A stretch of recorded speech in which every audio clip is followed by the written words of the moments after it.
New York നഗരത്തിന്റെ മധ്യഭാഗത്തായി സ്ഥിതി ചെയ്യുന്ന സെൻട്രൽ പാർക്ക് ലോകത്തിലെ ഏറ്റവും പ്രശസ്തവും മനോഹരവുമായ നഗര ഉദ്യാനങ്ങളിൽ ഒന്നാണ്. 843 ഏക്കറിലധികം വിസ്തൃതിയുള്ള ഈ പാർക്ക് നഗരത്തിന്റെ തിരക്കുകൾക്കിടയിൽ ഒരു പച്ചപ്പ് നിറഞ്ഞ ഓയസിസായി നിലകൊള്ളുന്നു. 1850കളിൽ രൂപകൽപ്പന ചെയ്ത ഈ park Frederick Law Olmsted, Calvert Vaux എന്നിവരുടെ ഭാവനയിൽ വിരിഞ്ഞതാണ്. കൃത്രിമ തടാകങ്ങൾ, നടപ്പാതകൾ, പുൽമേടുകൾ, പൂന്തോട്ടങ്ങൾ, ശില്പങ്ങൾ എന്നിവയെല്ലാം പാർക്കിന്റെ സൗന്ദര്യം വർദ്ധിപ്പിക്കുന്നു. വിവിധതരം സസ്യജാലങ്ങളെയും പലതരം പക്ഷികളെയും ഇവിടെ കാണാൻ സാധിക്കും.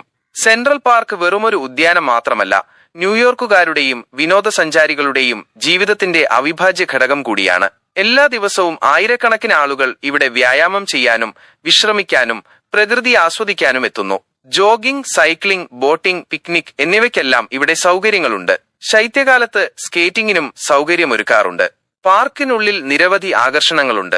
ബെതസ്ഡ Terrace and Fountain, Strawberry Fields, John ലെനന്റെ ഓർമ്മയ്ക്കായി സമർപ്പിച്ചത്, Central Park Zoo, Delacorte Theatre എന്നിവയെല്ലാം ഇക്കൂട്ടത്തിൽപ്പെടുന്നു. കൂടാതെ വിവിധ സാംസ്കാരിക പരിപാടികൾക്കും സംഗീത കച്ചേരികൾക്കും സെൻട്രൽ പാർക്ക് വേദിയാകാറുണ്ട്. ന്യൂയോർക്ക് നഗരത്തിന്റെ ശ്വാസകോശം എന്ന് വിശേഷിപ്പിക്കാവുന്ന സെൻട്രൽ പാർക്ക് നഗരജീവിതത്തിന്റെ തിരക്കിനിടയിൽ ശാന്തതയും സൗന്ദര്യവും പകരുന്ന ഒരിടമാണ്. പ്രകൃതിയെയും കലയെയും ഒരേപോലെ സ്നേഹിക്കുന്നവർക്ക് ഇവിടെ സമയം ചെലവഴിക്കുന്നത് ഒരു അവിസ്മരണീയമായ അനുഭവമായിരിക്കും. ഇതുപോലുള്ള വീഡിയോകൾ കാണുവാൻ ഈ ചാനൽ മറക്കാതെ സബ്സ്ക്രൈബ് ചെയ്യുക.